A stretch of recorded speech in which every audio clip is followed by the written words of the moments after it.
कोनो जरूरी नहीं खेनो के हम ही करब ताको हम ही खाई तू खाता रे तो तू जाके खट कहां खेत में जाई खटे कहां जी घरवा नौकरानी लगौले बनी घरवा घर के बेटी पतो खेत में नहीं सकत ना हमार नजर में केहू खेत में नहीं के गई हमार भाई भौजाई केहू खेत में नहीं के गला ना की मेल बड़ू हां यार की मेल जाई तारा ऐसन केहू घर बेटी पतो ही नहीं ना बेटी पतो हमनी काहे गई नु देखा नु हमर भौजाई घर से चौकर से बाहर ना निकलेली सन हमरा सामने ऐठ मत ऐठी हमर माई हमर भौजाई हमर घर के पूरा फैमिली सिखैले बा कि बेटा मर जाइहा घर से बाहर मत निकल देखत नहीं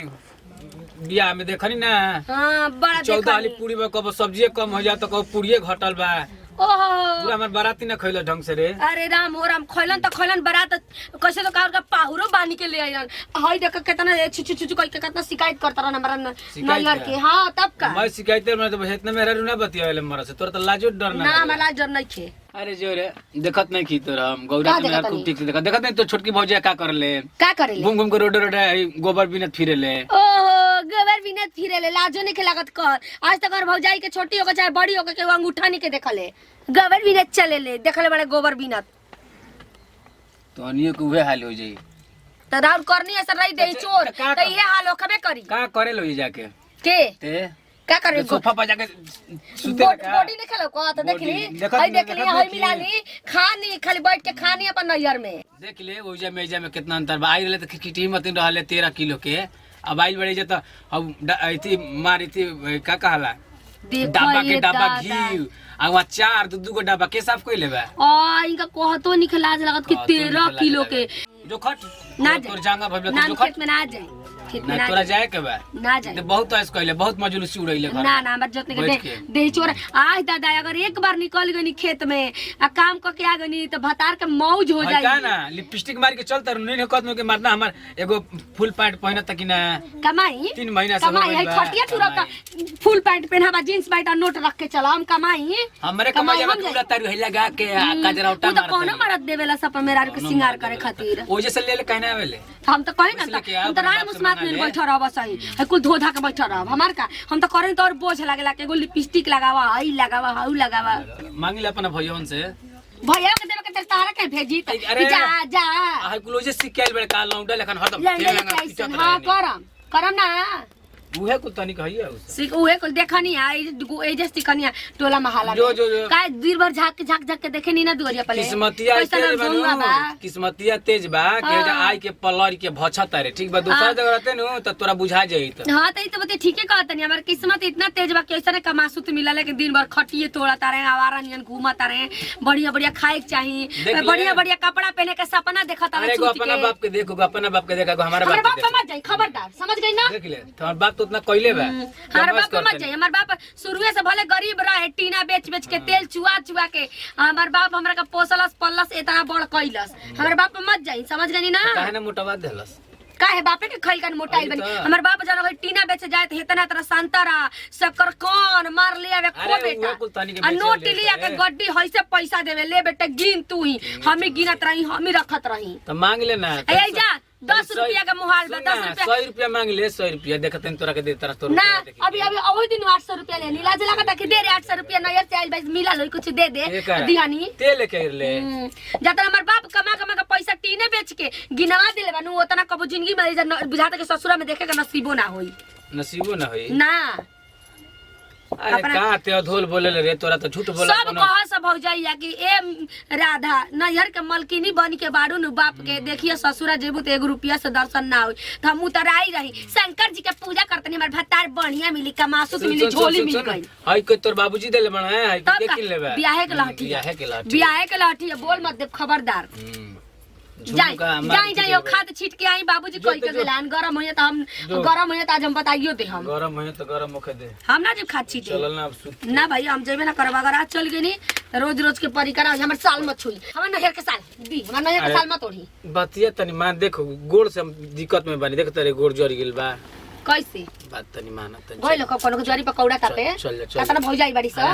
ना हटी चल जा तनी त खाली एक दिन जाई मा आज हां आज भर चल जा अकेले जातन त जो बाबूजी जातम घर पीछे से बाबूजी को भेज जाम ठीक बम जाता नहीं तारा से मेरा ना मिली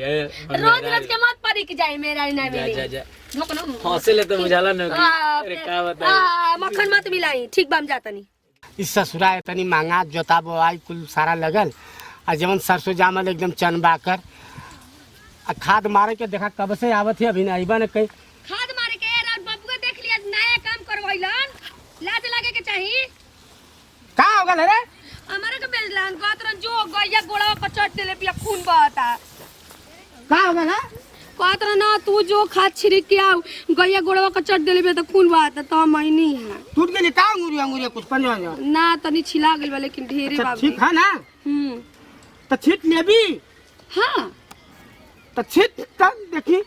तो बताएं का करी दूसरे के करी हम बुलाएं तो बताएं बाबूजी हम कबो कहले ना चला तू लेकिन सोचनी है कि ज्यादा इतना दांत खिकरत रहना अपन काम कइले में का शिकायत बा का बाबूजी हां अपन काम कइले में कोनो लाज ना आ बेटी जल्लू हम ना आदमी रही तुहार ना हम करेला खैला त के करी अब तुहारा तोहना लोगन के नहीं कुल है ठीक है का देखते तनी महंगा जोताई बोवाई कुल भइले का ये सरसों जा खादवा डलाई बाबूजी चनबा कर महीन कुलवर ए बाबूजी का खादवा डलाई अरे एक पौधवा मजबूत होई तब न जहाँ आउ छोट बड़ी कुल बढ़ जाई एकर फल अच्छा होई तब न तेल गिरी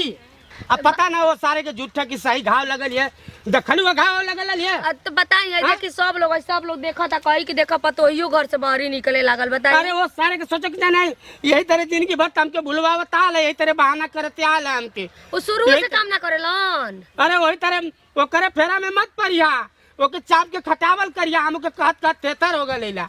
आ ना करबू तो उ काना सर तू हम के बाहर निकाल दी वही तरह अपन करत रहबू आ वही तरह सारा बहाना बना के तब एकर मतलब बाबूजी रउआ झूठ बोलले रही ना हमरा के देखे गरी त हमरा याद बा कि हमर बेटा खूब खटेला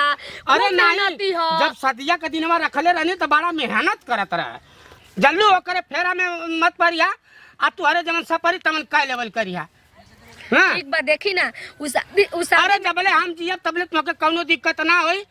जल्लू आउ सारा एक थौरा त ज्यादा होके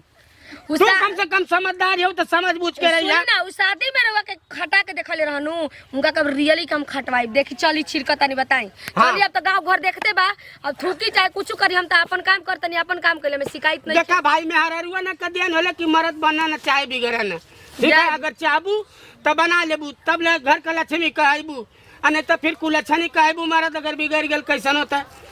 ओके समझा लेला जवन में हमर माईयो पापा ये बात के कहलो वही के लक्ष्मी कह जा हो जाई दुख काट ले घर से बाहरी मत निकली दुख सह के सुख सह के अपन खेती बाड़ी समझ के करा बताई कैसे सौरा होत त हम ना होत त ओइ में बाबूजी हेजल शुरू करी हां इधर मारा इधर जा माथ से माथ ले खड़ा देखत रही गलती है तो बताई हां ऐसे नीचे साथवा मारा कैसे ए हे तरे कैसे हां ना ए तरे नीचे से घुमावा ऊपर से मारा थे ऐसे सही ना थे ए हां वो तरे मारा तनी ऊपर कह के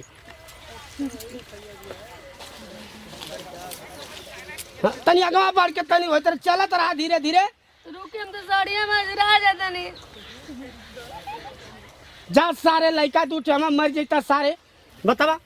नहीं पतो या के खेत में काम करती उनके सारे जाय दी हम त इहे कह के सबूर कर लेनी कि आजो करतनी चाहे 10 साल बाद ये करे के पड़ी ऐसे बड़ी आजो ले स्टार्ट करतनी अब हम कैसे ला जाई हो जाई ना कह भूख ताने के तब बताइम रहू के बाबूजी देख ले खेत में काम करा घर में केहू बहिनी चाची माई आवत हे ले तान ल हम उना तान अब हतने पे आवे नहीं तो अतने पर रहब जा सारे मर जैता तब संतोष हो जात जाय दी मत शराबी काम मुआ तन जिया तनी अरे ये त बा क्यों सुतावा यही तरह तक माने सुता और अजीब अजीब बात करे नी बाबूजी सुताई दिन के शौक लागल बा एमे के करे के कब बाप दादा देखला ही नहीं के घरे हमके ठीक ना लगा था तू खेत में क्या करत हूं जाय मत बोली आज करतन चाहे कल करब करही के पड़ी सब करा का करे के हम क्या का हम तो खुद विकलांग आदमी हैला इनसे उनसे भैया से सर सिफारिश कह के हम अपन करवा लेला अब जब दूसरे लड़का करे वाला बने तो हम कहनी कि चला हमारे दुख कटल तो का दुख कटी अच्छा इहे यही से कहाला कि शुरू से माई बाबू के संस्कार देवे के चाहिए शुरू से खियाई नहीं तेल लगाई नहीं जब बड़ भइला से तो दबियावत है तो दबियायन जा शुरू से ना बुझाइल कि ये चलती है शुरू में चलाई का चलाई यही तरह चलावत है नहीं बहुत झेलनी हम बहुत झेली तो झेली ऐसा ही शुक्र करी सीधा साधा पतो ही मिलल मिली तो बढ़िया तो धक दबाई सब जना लोग की चला भाई तो हम जैसन करबा तो हम लोगन वैसा दुनिया नाम करी अपन नाम करबा लोगन औरी का तो हम अपन नाम हमार का बाबूजी हमार हम तो आ जाई बहने के ना रह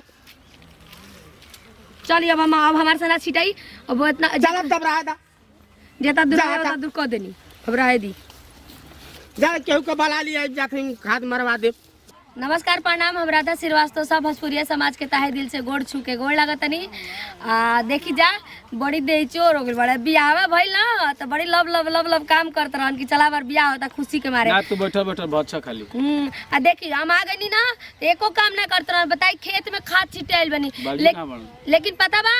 हम कुछ ना बोलनी है ऐसे कि अपन काम कइले में शिकायत ना हो आ जैसे रवा सब खेती गिरहती के काम करें जा वही तरी हमहू करतानी तो कौन शिकायत बताई जा कमेंट में बताई जा अब तो कबे से खेत में। नमस्कार प्रणाम भैया हम सुरेंद्र लंगड़ा। आज के वीडियो आप लोगों की कैसे लगल है कमेंट में जरूर बताइए। राही एंटरटेनमेंट के लाइक और सब्सक्राइब कर ना भूलब। तो भैया देखला ना परिवार अगर जेकर होखत है ऐसा कि जौन मेहरारू के मर्द अगर ना लायक है तो मेहरारू के मतलब लायक होके के चाहिए। मर्द जवन ना करत है खेती बाड़ी बिगड़त है तो मेहरारू अपन कुदार फरसा खाद गेहूँ बेगा जौन मिलल तो अपन कर लेला जैसे जौन गुण सौर करे आल कर लेला वैसा परिवार चाहिए ओके कल जाला लक्ष्मी। नमस्कार प्रणाम हम रंजन प्यारे और हाँ आप जैसन वीडियो देखल चाहते हैं एक बार हमने कमेंट बॉक्स में हाँ बस कमेंट में बताइए राधा जी हमको ऐसा वीडियो चाहिए ऐसा वीडियो चाहिए तो हमने के वीडियो बना के डालम जा चाहे जितना भी मेहनत करे के पड़ी करब ज़्यादा से ज़्यादा शेयर करी जा करके सब्सक्राइब करी जा बहुत दूर दूर तक ले वीडियो के फैलाई लो और बताई लो हमने कि वीडियो कैसन लागल है जरूर कमेंट बॉक्स में बताई लो अगर थोड़ा सा भी गलती होई वो बताइम जा डांटम जा का डरुआ डांटम तो रोवे प्यारो तो करम ना डांट डांट के बताई जे जा गलती बा ऐसे कैलू ऐसे ना करे के चाहिए हम ना करब। ठीक है नमस्कार प्रणाम यही सीधी विदाई अगली वीडियो में फिर से मिलल जाई। जय हिंद जय भारत जय भोजपुरी समाज। तो एक बात भैया कि जौन भी कमी हुई ओकरे खातिर के माफी गलती हुई हमारे से जौन गलती भइल माफ कर दे जा।